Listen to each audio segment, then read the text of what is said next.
हिमाचल की पराशर झील अब अपवित्र हो गई है। देवता पराशर जी ने अपने गुर के जरिए चेतावनी दी है और बताया है कि ये पवित्र टापू अब क्यों नहीं तैर रहा। नमस्कार, मेरा नाम है नेहा शर्मा। आप देख रहे हैं लिविंग इंडिया न्यूज का डिजिटल प्लेटफॉर्म। बात करेंगे हिमाचल प्रदेश के जिला मंडी की और बात करेंगे पराशर झील की। पराशर झील के किनारे की शांति, देवी देवताओं की परिक्रमा, देव भक्तों का हुजूम यानी हिमाचल की आत्मा। देवता पराशर की झील केवल एक पर्यटन स्थल नहीं बल्कि एक जीती जागती चेतना है और आज इसी चेतना ने मौन होकर हमें एक चेतावनी दी है, क्योंकि वो टापू जो इस झील में तैरता था, जिसे कुछ लोग भगवान की नाव कहते हैं, वो अब थम गया है। कई महीनों से ये टापू अब नहीं तैर रहा है, ना हिला है ना डुला है और पराशर जी के गुर खुद कहते हैं देवता नाराज है। अब यहाँ कुछ सवाल उठते हैं, क्या ये एक भूखंड है जो रुक गया है या ये कोई अदृश्य संकेत है जो आने वाले समय की भविष्यवाणी कर रहा है।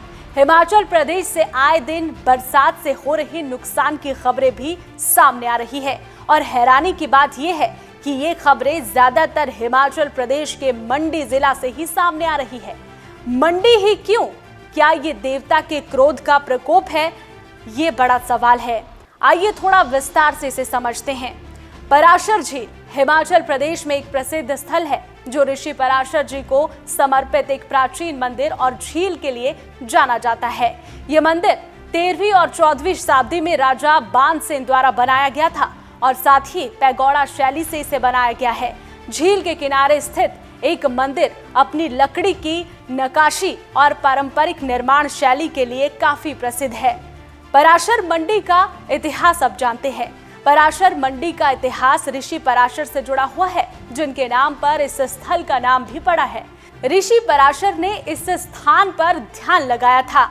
झील का निर्माण उनके द्वारा ही हुआ था। झील के किनारे एक तैरता हुआ द्वीप भी है जो इसे और भी रहस्यमय बनाता है। पराशर मंडी का ऐतिहासिक और धार्मिक महत्व है।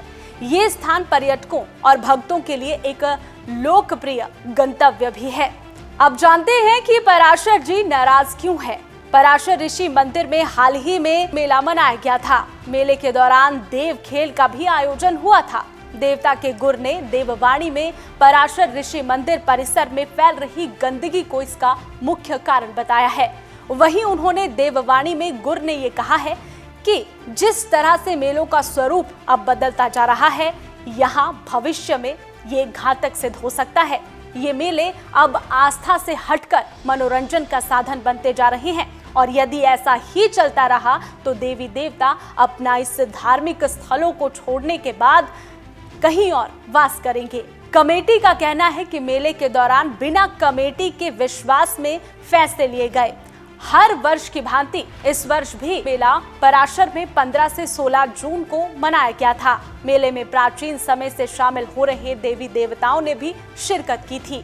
वहीं हजारों की संख्या में लोग पराशर ऋषि के मंदिर पहुंचे थे। 2 दिनों में ही पराशर ऋषि के मंदिर परिसर की हालत ऐसी हो गई जैसे लोग यहाँ दर्शन के लिए नहीं बल्कि पार्टी करने आए हो। कहीं पर छोटे बच्चों के डायपर तो कहीं पर महिलाओं के सैनिटरी पैड्स भी मिले। वहीं मंदिर कमेटी के प्रधान बलवीर ठाकुर का कहना है कि जिला स्तरीय इस मेले में प्रशासन द्वारा कमेटी से ना तो कोई राय ली गई थी और ना ही संपर्क किया गया था। एसडीएम और प्रशासन द्वारा पंचायत के प्रधानों के साथ बैठक पूरी हुई, रूपरेखा तैयार की गई। ऐसा पहली बार हुआ था। वहीं मेले के दौरान ना ही शौचालय की व्यवस्था थी और ना ही पानी और ना ही बिजली की। बार बार बिजली काटने से पानी को लिफ्ट करने में भी परेशानी आ रही थी। इसके साथ ही ठेकेदारों ने भी अपनी मनमर्जी खूब चलाई। मेले के बाद साफ सफाई भी सही ढंग से नहीं हो पाई, जिससे देवता नाराज हो गए। और एक बड़ा सवाल यहाँ पर यह भी उठता है, ये तो काफी पहले ही कहा जा रहा था कि देवता जी नाराज है, लेकिन बड़ा सवाल ये है कि मंडी ही क्यों? हिमाचल प्रदेश के मंडी में मानसूनी कहर लगातार बरप रहा है और मंडी में ज्यादा लोगों की जाने गई है, लोगों के घर तक बह गए। ऐसे में कहीं ना कहीं ये लग रहा है कि ये देवता का क्रोध ही है।